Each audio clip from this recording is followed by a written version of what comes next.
Hey guys, welcome back to day 4 of Back to Homeschool Week. I hope you guys have been enjoying all the videos this week and that you are getting back to school ready if you needed some motivation.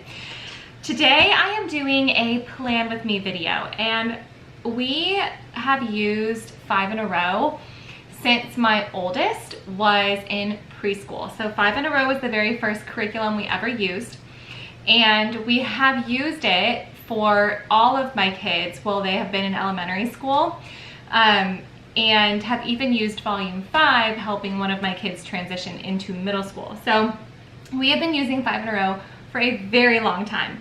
That being said, this is the very first year that I just have one student using 5 in a row. So my second grader is using 5 in a row on her own this year. I've always partnered my kids up together.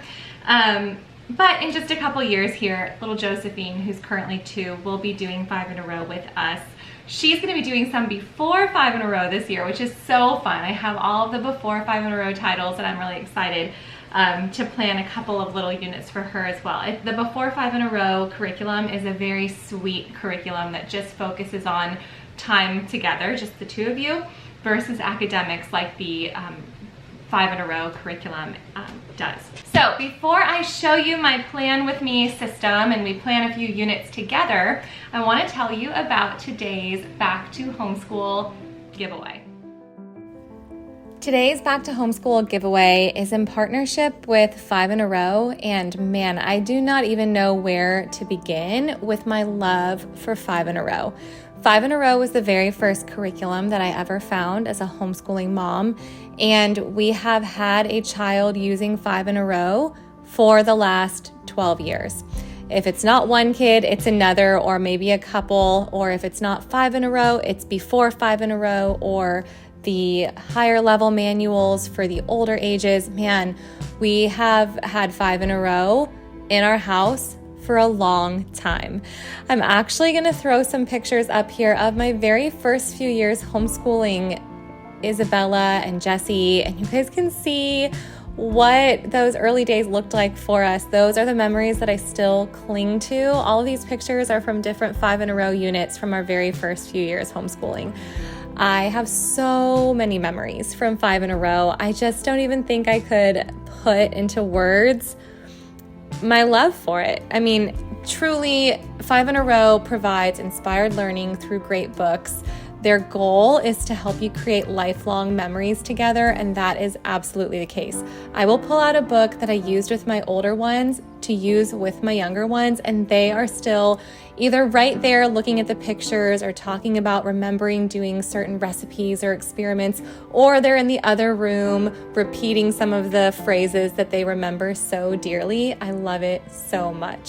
So 5 in a row is offering 3 giveaways today, and I'm going to put a link for each individual giveaway in the description box down below. You can enter as many or as few of the giveaways as you would like to. You're welcome to enter all of them if you have kids who will use each of these titles. The very first one is the Before 5 in a Row and More Before 5 in a Row bundle. This will give you those 2 manuals. Before 5 in a Row is for 2 to 4 years old or so. With this one, you read a short story together and then you discuss things from the story, and it adds in some play-based learning. This one is very flexible. This is definitely like if you have a 2-year-old, this is totally for a 2-year-old. It's nothing too rigorous. It just introduces some learning together. It can even be done as part of a bedtime routine. It can be done once a week, several days a week. These are just sweet stories that start cultivating that time together. For More Before 5 in a Row, this is for ages like 3 to 5, and this one continues the discussion-based and play-based learning that you'll find in Before 5 in a Row, while also introducing the 5-day school week structure. So kind of preparing for the 5 in a row model that they'll be growing into. So these are just sweet picture books and a study of the world, all sorts of fun activities to do together. The second giveaway option is for volumes 1 through 3 and the fall nature study. So volumes 1 through 3, these are the manuals that I'm using in today's video. So in volumes 1 through 3, your kids will spend 1 week of study per unit. And just like any other 5 in a row curriculum, it's flexible. So the amount of time spent per unit and per volume varies from family to family. These are all picture book studies that cover social studies, history and geography, language arts, art, applied math, and science.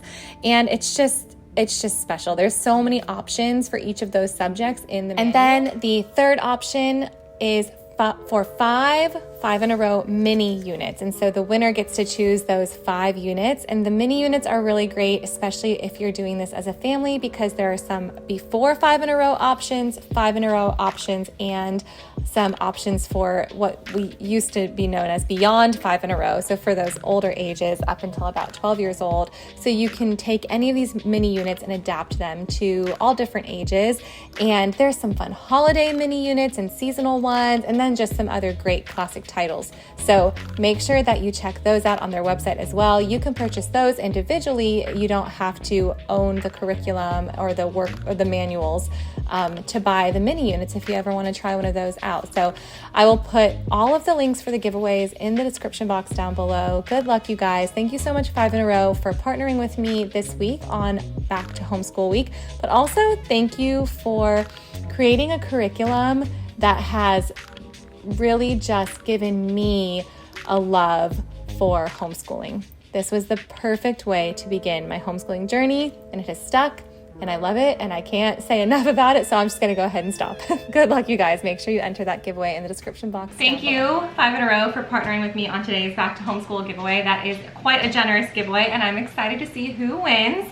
All right, so we are going to, I'm going to walk you through my planning process for this year, kind of show you how I've got it all prepped here, and then we're gonna sit down and plan a couple of these units together. So usually, and today is the perfect day. It's a rainy day, I'm ready for another cup of coffee. My girls are playing princesses in the other room. I know there's makeup all over the place happening in there right now, but the door's shut, and so I'm gonna ignore it. And I'm gonna sit here in my little cozy bubble with this rainy day and get some 5 in a row planned. So before I do that, I just wanted to kind of show you my process and the mentality behind the books that I chose for this term. So we have a 12-week term, but one of those weeks will be a week off for like a fall break and doctor's appointments kind of thing. Some of those weeks will be travel. We're going on a big trip, but I did choose some books that go along with that trip. And then I also like to leave a little wiggle room for life to happen. So while I'm planning 10 books initially here, I expect for us to do at least 8 of them in term 1 because of those variables. And then whatever we don't use, we'll carry over into term 2 when I plan another 10 books or so. So we have a 5 in a row shelf in our homeschool room, which has all of my manuals, the original manuals that I used for my older ones, plus their updated manuals. And all of the different storybooks that go along, and the picture books and the other books that go with the picture books, the supplements that I use are on that shelf. So I walked over to that shelf and I chose the 10 books that I wanted to start with this year. It's hard for me because I have so many memories attached to every single one of the books from doing them with all of my kids over the years. So I have a hard time sometimes picking. For example, there's one book that is not a fall book. It's if anything, it should be a wintertime book, but I did that book one year in the fall with my oldest, and it was like a perfect week of weather, so we had the windows open, we were drinking hot chocolate, which is rare in Florida in the fall, and so now in my mind, I have to do that book every fall with my kids, but anyway, I'm saving that one actually for January or February, so I have a hard time selecting which ones we're gonna start with. That being said, here are the 10 that I chose and why for some of them. The first one that I'm gonna do this term is How to Make an Apple Pie and See the World. That one is a given because it's Apple, it's fall, we're starting in September, but also this is the very first 5 in a row book that I ever did with my oldest, so it just makes sense to me that this would be the first book we do. We usually either do this or like The Story of Ping as our first book because those were the very first ones we ever did. So kicking it off with How to Make an Apple Pie and See the World. Also, this one talks about boat plane and train travel, and we will be doing all of that coming up here. We've flown before, but my kids have not traveled by train long distances. They've only traveled, you know, like on the Chicago public transport kind of train. And they have, well, they've been on a cruise, but they've never done a ferry boat. So I'm excited for them to kind of see the travel as well, or for her to see the travel in there as well. I also chose 3 names. We haven't done this one yet, so I'm excited to do this one. A new coat for Anna is one that I wanted to do with her last year, so we're gonna do this one this term. Warm as Wool is another one that I grabbed last year, but I didn't plan the unit for it. It was kind of like, if we make it through all 25 of these titles this year, then we'll do this one as well. But because I had already had my year planned last year, and so we didn't get to it, but I'm excited to do this one as well. I found it used for a good price. Andy and the Circus, this is one that I've wanted to do for the last couple of years, so we're gonna do this one. The Glorious Flight is a story across the English Channel, the flight across the English Channel. And so we will be crossing the English Channel this year in the fall, hopefully. And so I thought that this would be the perfect book to go along with that. So we'll probably do this one like the week before our trip, so it's fresh on her mind. Paul Revere's Ride, this is a favorite. We circle back through it every couple of years. So I actually have a lot of things already printed from the last time that I planned this unit that I probably will be able to pull into my planning here. The Old Woman Who Named Things is another new to us title. I haven't done this one yet, so I'm excited to do this one. We've done almost all of the books from the first 3 manuals multiple times, but for some reason, and usually it has to do with book availability because a lot of these are like out of print. So for some reason we hadn't done this one yet. And then I also have 2 that will be used in November. So Balloons Over Broadway, this is one of their mini units. So it's not in the manuals. This is available for purchase on their website. And this is the story of the puppeteer from Macy's Thanksgiving Day Parade. So we're gonna do this one early in November because, and this one has like a lot of options. So you could do this unit like 3 years in a row and not do the same thing every time. Cranberry Thanksgiving, this is a given. We have to do this every year, and this one we usually do as a whole family for the most part. This is a part of the 5 in a Row book 1, but they also just last year, I believe, released an additional mini unit to go along with this. So while the mini unit aren't the original activities, it's a whole bunch of new activities. So we had a good time adding in some of the new activities, although the original ones are beloved by all in our home because we have done this one almost every year. When I started homeschooling, when my oldest was a preschooler, my friend was starting her homeschooling journey with her kindergartner. Her oldest was in kindergarten at the time. All these years later, now my oldest is a sophomore, her oldest is a senior in high school this year.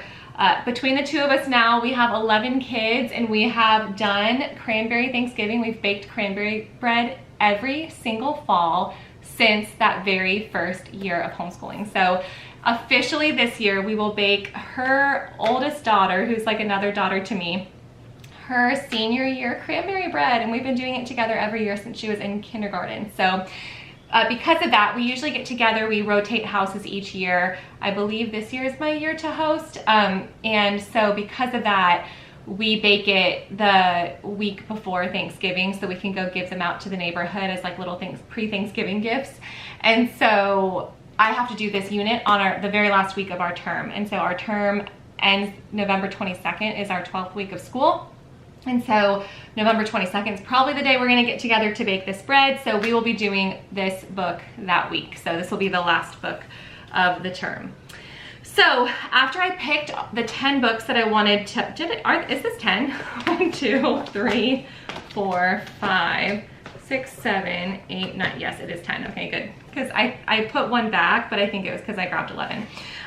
So after I did that, I opened up my manuals here and I printed out the pages that I needed from the manuals. One of the questions I get asked a lot is if everything you need is here, or how do you find all the additional supplements and things like that. So there are a lot in the new manuals, the second edition, I should say. They're not actually that new, but they're new to me considering that I use the old manuals for like 10 years. In these manuals, there are planning pages for each book, and there are places in those planning pages for notes afterward, like favorite memories of the book that week and things like that. But there are also additional worksheets and pages that you can use, say if you're gonna file a portfolio, and I'll show you how I do that as well. So I went through, and for each book that we're doing, I printed out all the pages that are in here. So for example, here is Cranberry Thanksgiving. This is what the manual looks like. It goes right into geography and social studies options. It's got a whole page of language arts, 2.5 pages of language arts options. You don't have to do every one of them. You usually just pick one, which is why you can repeat so many of these books, because you can do a different activity every year. For art, there's an option for art. Let's see. Oh, there's almost a page of art. And then there's some math, and then there's almost 2 pages of science options in here as well. After you get past all of that, then you have this planning page, this teacher's notes page, and that's what I have printed for each of these 10 books. So you have your topics you can choose for each of the subjects, some field trip opportunities, favorite quote or memory from your study, so a little like commonplace there. And then any additional resources that you want to add in, video links or websites or DVDs or audiobooks or library resources. So I printed this for each book, as well as the additional worksheet pages in here. So for that one, there's a copy of the hymn from the book, and then there's a page here for the language arts, like the figurative language and similes, and a page for the science activity on seasons. So I just print these, and so there are some good resources in here as far as worksheets go. Sometimes I'll get on their, they have a Pinterest board for their books, so sometimes I'll get on 5 in a Row's Pinterest board and print out some additional activities if I'm really, like if it's a holiday unit or something really that my kids are really into, then I'll get on those boards and I'll come up with more materials and supplies and really like ramp up the unit. Sometimes we can even do a unit for a couple weeks because there's so many good options. Oh, I think I was gonna do, wait, do I have it in here? That was what I did. Did I grab Duchess Bakes a Cake? Yeah, I'm gonna have to replace one of these with Duchess Bakes a Cake. That was the other one I wanted to do because, did I not grab it? Huh. Because we're studying medieval times right now in history, and though we just did Duchess Bakes a Cake 2 years ago, she's a little older now, can do more of the activities, and we're in medieval times right now in history, so I really need to do that one with her. So I don't know which one I'm gonna do instead, but or what I'm gonna replace it with, but we're gonna do Duchess Bakes a Cake as well. And I printed all the pages for it, but I don't have the actual, I didn't pull the book off the shelf. So yeah, I printed all the Duchess Bakes a Cake pages, but where was I? What was I saying? Oh, so for example, with that book, you know, she is gonna wanna do all the activities because that is such a fun one for her. She loves to bake. She loves the science experiment. We're doing medieval times in school, so I will add to that unit, and I'll have extra additional, you know, I'll have the packets of yeast ahead of time so that I have all the materials that I need so that we can just pull it out and do that project. But it's not necessary to add that much or to need so many additional resources. Most everything that you need is in the book, and it's discussion based, or you're just like, you know, reading or talking or using the worksheets that are here, or it's supplies that you already have on hand. You probably already have the paint or the markers or the pens needed for the art lessons. So that being said, that is the first thing I did. So I have all of the printouts done and the planning pages done for these 10 books here, plus the mini unit, the Balloons Over Broadway mini unit here. So now I have those, and I'm going to plan a couple of units out completely, but before I do that, I wanted to show you my system this year. So I have these, and if you watch my school supply haul, I talked about these cases a little bit there. Within these boxes, these file boxes, I have a different green folder for each of the 10 books that we're doing. And then within each of these folders, I have 2 more folders, one that says to do, and then another that says done. And the purpose of this is so that I can just open the to-do folder and pull out all the worksheets that we have, or all of the activities, or you know, any of the stuff that I need in there. And then as she finishes her work, I'll file it in the done folder, because it's more likely that it's easier for me to just throw something in a box here and then later on file it away or organize it for our portfolios. And so then at the end of these 10 units, I will go through, take all of the done papers, sort out what I want to keep for her portfolio, and then file it away. And so I have an example here. So I have here the story of Ping. I have our planning pages, and then I have the recipe that we made. I have her artwork.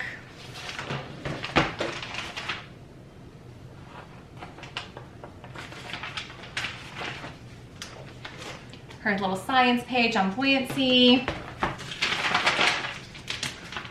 All of the things that we did. And then behind the next tab, I have our Duchess Bakes a Cake stuff from when we did it that year. So I will go through those done folders, file each unit away in a New Year's binder, because I won't want to keep every single coloring page she does and every single, you know, narration that she does forever. So I mean, I do want to, but I can't. So I will go through and pick what's important to keep in her portfolio, and then I'll have another 10 spaces here to do our next 10 units. So that's how I'm keeping it organized, because it is something that isn't quite open and go, in my opinion, just because you want to have materials and plans ahead of time, especially if you want to do any field trips or virtual field trips or art projects. So this makes it the most user-friendly for me, especially just with one kid using it, because I'll need to pull out that folder, sit down with her, and be prepared already in the time I have with her before I have to move on to work with another kid. So I kind of set myself up for success this way. Okay, so that being said, I'm gonna go ahead and we're gonna plan a unit here together. So I'm gonna flip the camera around here. All right, and so first things first, I need to clip my hair up. It's getting serious around here. Time for the hair to go up. Secondly, I plan in pencil for all of this, because I'll be like, okay, I wanna do that art project. And then I'll be like, wait, I wanna do that art project. And then as I plan, I'll look back and see like, oh, we're gonna actually be focusing on France in this book too. We should go back and do that geography lesson so that we can tie it into that geography lesson. So I plan in pencil. So I decided that the first two that I'm gonna sit here and plan are gonna be how to make an apple pie and see the world, because we've done this one so many times. And then 3 names, because this one is new to us. So I will be looking through the manual for the first time on that one. So here is an example of what I printed out. So how to make an apple pie and see the world. I printed out the planning page, the flag of France, and then the flags of England, Jamaica, and Sri Lanka. In here, that's the worksheets that were available in the manual. And then in this book for 3 names, which is in the 3rd manual, I've got the planning page, as well as there's a measurement math sheet, a pet names poll as social studies, and interpreting a painting for art. So I printed out those sheets from the book as well. So now I'm gonna flip through the manual. We will start with how to make an apple pie and see the world. I'm gonna flip through and just show you how I make a decision for each of these. So I love that for geography, there's an option for like every country in here. What we are gonna do though, is we're gonna do the flags, and then what we're gonna do is have her look at a map and try to list the locations from memory and show me on a map, kind of back and forth. So you'll be like in England, then France, then Sri Lanka and Jamaica, and you know, just kind of like quickly identifying them. So we're gonna do that as our geography, because we've done quite a bit of these other countries that are listed in here. There are a lot of language arts options. There's some vocabulary, there's a pantomime, there's humor in writing is one of the options, repetition is one of the options. Repetition's what we did last year when we did this. So we're gonna do the vocabulary, but then we're also gonna do the drama option, which talks about acting without words or sounds, and it gives you all sorts of different words that are used in the book that would be perfect for it, like slices, boils, persuades, but then also there's drama like superb and elegant and coax. And so we're going to be able to work on a vocabulary words and the pantomime at the same time. The art, yes, I need to go get my craft paper. Let me do that before I forget. All right, I didn't want to forget this because I'm going to cut this and add it to my folders, but so that I have the materials that I need. So for the art, again, there were a few options. There was some contrast stuff, some humor in art that you could see in the book, but what I decided on was the street scenes project. And for this one, we're going to use craft paper, and the book explains like how to cut it down and fold it the right way, and so that you can see a continuation of the street scenes in their own scene. But then in parentheses here, I put apple art because there are some apple projects I can think of off the top of my head that I'd like to bring. There are some apple projects that I can think of off the top of my head, having done this over the years, but also just because it's fall and apples. So I'm gonna bring in an additional apple project, some kind of fun fall art project to kick off the first week of school. And then obviously when we do the math, or when we do the pie, it's gonna be math. So I'm just gonna make extra sure that she's doing all the measuring by herself for the liquid and the dry ingredients. And then there is a really cool evaporation experiment for science that goes hand in hand with the book. I've also added this apple flavors experiment. I wanted to put these little asterisks here so that you guys could see the difference between what's in the book and then what I'm adding in. So because it's apple themed and it's just such a fun time to be doing it in September and fall, there's all sorts of stuff I could bring in to really beef up this unit and just make it last for a couple weeks. But we're gonna do it over the course of 1 week, so I'm trying to not add too much. But we will be doing a fun like apple flavors experiment to go along with maybe a little apple themed tea time that we're gonna do, where we have different apples and try to match them up with different flavor profiles, or maybe see what everyone's preference is on different apples, or even pulling in some geography and where the different apples came from. So that is how to make an apple pie and see the world, plus the worksheets and the craft paper. And I'm just gonna go ahead and file those away in my little file folders here, and then plan 3 names. Because I've done this one before, it literally took me 5 minutes, but we'll see how long this one takes because I have to read through the whole manual. For example, when I look at this, I can look at just the titles and I'm like, okay, I know exactly what that project is or that lesson is. But because I haven't read every single thing for this book, I'm gonna have to read the full lesson before I make my decisions. Okay, so right off the bat, I decided that we're gonna do prairie life as our social studies. There was some stuff on pets and then a one-room schoolhouse as well. But we will be doing the Little House series again this year as our family read aloud at the beginning of the school year. So I will try to do this one after we make it through Little House in the Big Woods and start Little House on the Prairie. One of the options was to have a younger student find pictures online and make drawings of the prairie items on a page with a horizon line, blue sky, green grasses. And so I decided when I got online to start looking for pictures, because I was just going to print some of those items and have them in the folder so that she could see them and decide what she wanted to add to her picture. I remembered that I have this book, If You Were a Pioneer on the Prairie. So instead of me printing stuff, I'm going to read through this with her. And then I also found a documentary. I will review it. It's for like 5th through 12th grade, it said, but I'll just go through and double check. It's a documentary that's like 13 minutes long called Last Wild Places. So I'm gonna take a peek at that and see if that's a good option for her. So far, geography will be at least a full day for us to read through this book, watch that documentary, and make the picture. So I'm not gonna add any more social studies options there besides this. All right, I just got this figured out. This one probably took me about 20 minutes because I got online and I found some additional resources and I wanted to make sure that I knew where my book was, and I wanted to look for some other things. So by the time I read through all the options, it took me about 20 minutes. So for social studies, I already told you about that. One of the social studies options was a pet names poll, talking about people and their pets. I'm gonna move that down to math because she's like kind of being introduced to the idea of making graphs now. So we're gonna do a poll and then use the worksheet that they provided for to make a bar graph of the pet names. So I moved that to a math option.